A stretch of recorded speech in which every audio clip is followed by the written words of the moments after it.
Assalamualaikum warahmatullahi wabarakatuh. Perkenalkan, nama saya Nur Hayati, NIRM 0307200098, Prodi Teknologi Pakan Ternak.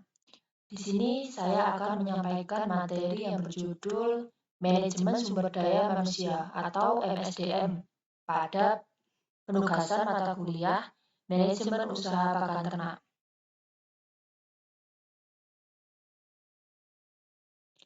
Manajemen SDM terdiri dari dua kata, yaitu manajemen. Manajemen adalah suatu proses di mana seseorang menjalankan segala sesuatunya yang dikerjakan untuk mencapai tujuan. Sumber daya manusia atau SDM adalah individu yang produktif dan bekerja sebagai penggerak organisasi, baik di dalam instansi atau perusahaan. Manajemen SDM sendiri merupakan serangkaian kegiatan organisasi untuk mengelola SDM, mulai dari merekrut, mengembangkan, dan mempertahankan tenaga kerja secara efektif dan efisien dengan tujuan memberikan pengaruh yang positif bagi perusahaan. SDM peternakan merupakan sumber daya manusia dalam sektor peternakan yang sangat berpengaruh pada kinerja dan keberhasilan usaha, khususnya dalam usaha pemenuhan kebutuhan protein hewani ternak bagi masyarakat.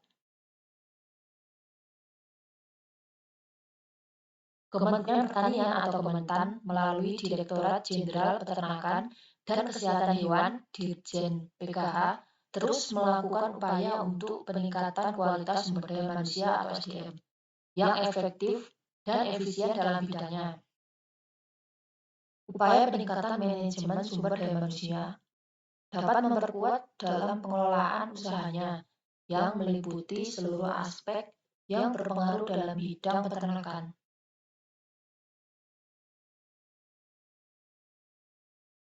Aspek pengelolaan SDM yang dimana terdiri dari satu kompetensi. Indikatornya terdiri dari A. Pengetahuan yang dimiliki seseorang dalam bidangnya. B. Keterampilan atau kemampuan dan penguasaan teknis. C. Perilaku yang positif. Kemudian yang kedua yaitu motivasi, yang dimana indikatornya terdiri dari A. Memberikan penghargaan atau reward. B. Situasi atau kondisi hubungan pekerja dalam manajemen yang baik. C. Pekerjaan yang dikerjakan harus tanggung jawab terhadap pekerjaan yang dilakukan. D. Kebijakan organisasi yang dimana perusahaan mendukung untuk kemajuan dan pencapaian prestasi tenaga kerja dalam karirnya. Kemudian yang ketiga yaitu loyalitas, yang dimana indikatornya yang terdiri dari A. Ketaatan dan kepatuhan pegawai. B. Memiliki rasa tanggung jawab yang besar. C. Pengabdian terhadap perusahaan. Dan D. Kejujuran. Kemudian yang keempat yaitu disiplin dalam bekerja, yang dimana indikatornya terdiri dari A. Taat dalam peraturan. B. Taat dalam jam kerja. C. Bekerja sesuai prosedur. Dan D. Patuh dalam menggunakan dan memelihara sarana dan prasarana perusahaan.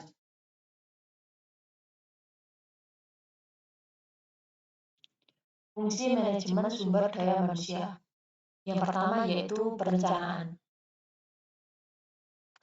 Perencanaan yaitu mengkaji, menelaah, dan mengamati kebutuhan SDM secara sistematis untuk memastikan jumlah karyawan dan bidang keahlian yang dibutuhkan. Kemudian yang kedua yaitu rekrutmen hingga pemberhentian, yang dimana bertanggung jawab atas proses rekrutmen hingga pada pemberhentian karyawan secara baik. Kemudian yang ketiga yaitu pengupahan tunjangan, yang dimana upah kepada karyawan dikatakan berhasil jika didasarkan pada keahlian dan kewajaran. Kemudian yang keempat yaitu penilaian kinerja dan pengembangan karir, yang dimana melakukan penilaian kinerja secara berkala yang berguna untuk mengetahui sejauh mana kemampuan karyawan sudah berkembang.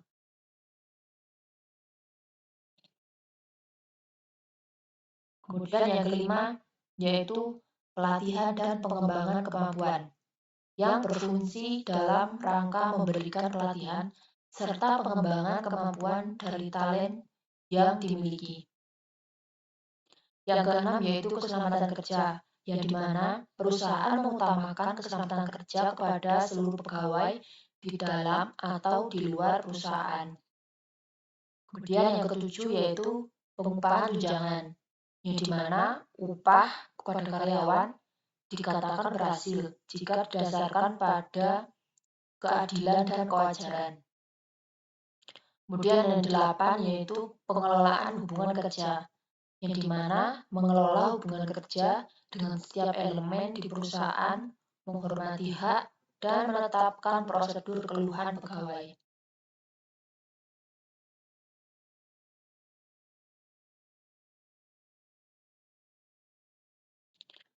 Tujuan manajemen sumber daya manusia. Yang pertama yaitu merencanakan sistem kerja yang efektif, yang meliputi proses perekrutan, seleksi karyawan, sistem perjanjian, serta pengembangan dan pelatihan karyawan.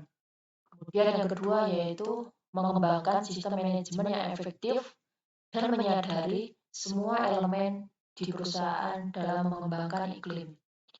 Kemudian yang ketiga yaitu memastikan setiap karyawan mendapatkan kesempatan yang sama untuk dapat berkembang di perusahaan dan sekaligus menguntungkan perusahaan. Kemudian yang keempat yaitu memastikan karyawan dapat dinilai dan dihargai atas pencapaiannya. Kemudian yang kelima yaitu menjaga kesehatan serta kesejahteraan untuk karyawan, baik fisik maupun mental. Kemudian yang keenam yaitu menciptakan lingkungan kerja yang kondusif untuk semua para pekerja. Manfaat manajemen sumber daya manusia. Yang pertama yaitu perusahaan dapat memanfaatkan sumber daya manusia atau SDM yang sudah ada secara baik.